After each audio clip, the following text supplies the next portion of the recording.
Cabinet minister Shri Bhanuben બાબરીનું સ્વાગત કરવા માટે હું આલોક પાંડે સરને મંચ પર વિનંતી કરું છું.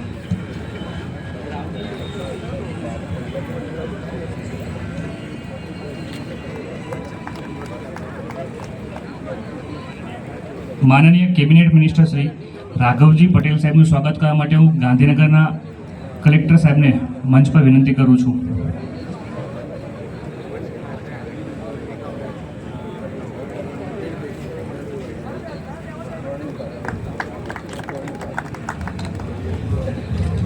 માનનીય કેબિનેટ મિનિસ્ટર શ્રી કુંવરજી સાહેબનું સ્વાગત કરવા માટે હું કમિશનર ગાંધીનગર સાહેબને વિનંતી કરું છું.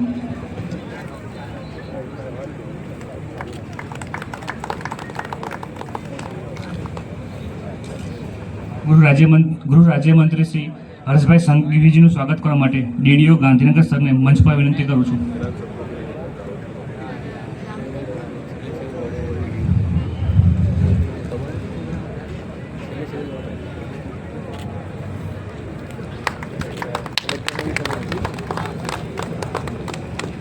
નાયબ દંડક શ્રી કૌશિકભાઈ વેકરિયાનું સ્વાગત કરવા માટે હું માય ભારતના રાજ્ય નિર્દેશકનું મંચ પર વિનંતી કરું છું.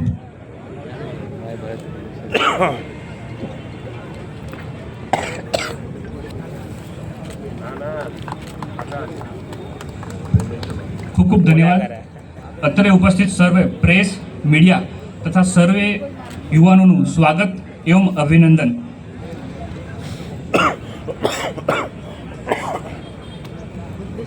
મંચ પર બિરાજમાન મેયર્સનું સ્વાગત કરવા માટે હું કમિશનર સાહેબને વિનંતી કરું છું.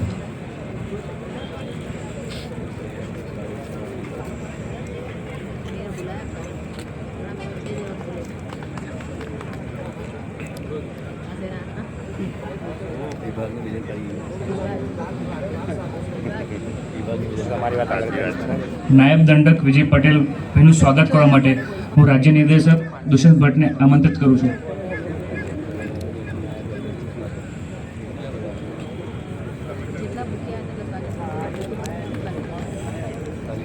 જિલ્લા પંચાયત પ્રમુખનું સ્વાગત કરવા માટે હું ડીડીઓ ગાંધીનગર સાહેબને મંચ પર વિનંતી કરું છું.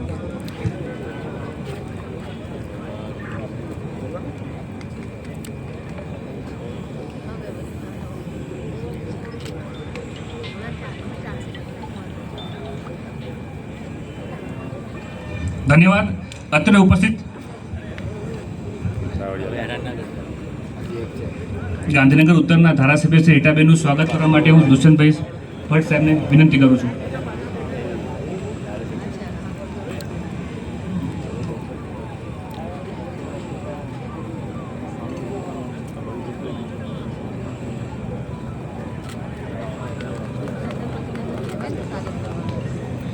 અત્રે ઉપસ્થિત સર્વ પ્રેસ મીડિયા તથા યુવાનોને આપ સૌનું સ્વાગત એવં અભિનંદન.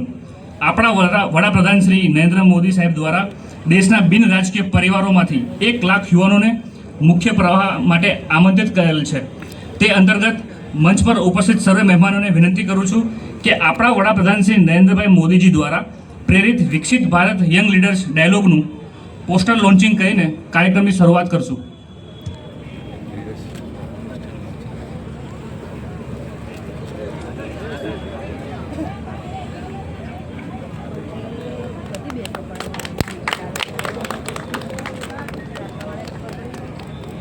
ખૂબ તાલીઓથી આ મોમેન્ટને આપણે કેપ્ચર કરીશું. ધન્યવાદ. આજે આપણા બંધારણના અંગીકરણને 75 વર્ષ પૂર્ણ થવા પર બંધારણ દિવસની ઉજવણી નિમિત્તે આપણે સૌ એકત્રિત થયા છીએ, ત્યારે આપણે સૌ સાથે મળીને બંધારણના આમુખનું વાંચન કરીએ. આપણે સૌ પોતાના સ્થાન પર ઊભા થઈને બંધારણનું વાંચન કરીશું. સાથે જ મંચ પર ઉપસ્થિત સર્વે મહેમાનોને નમ્ર વિનંતી કે આપ આ કાર્યક્રમમાં જોડાઈને બંધારણના આમુખનું વાંચન કરીશું.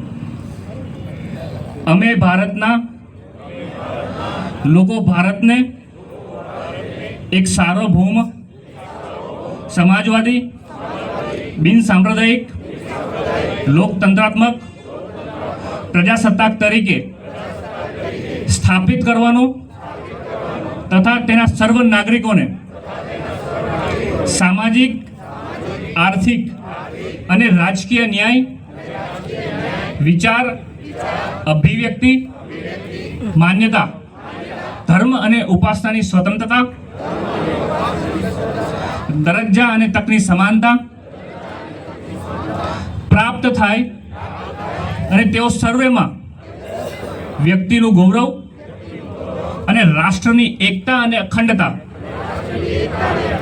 સુદૃઢ કરે એવી બંધુતા વિકસાવવાનો ગંભીરતાપૂર્વક સંકલ્પ કરીને અમારી સંવિધાન સભામાં 26 નવેમ્બર 1949ના રોજ આથી આ સંવિધાન અપનાવી તેને અધિનિયમિત કરી અમને પોતાને અર્પિત કરીએ છીએ. ખૂબ ખૂબ ધન્યવાદ સાહેબ શ્રી. કાર્યક્રમને આગળ વધારતા મુખ્ય મહેમાનશ્રી દ્વારા પદયાત્રાને લીલી ઝંડી બતાવી કાર્યક્રમને આગળ વધારશું. લીલી ઝંડી આવી ગઈ.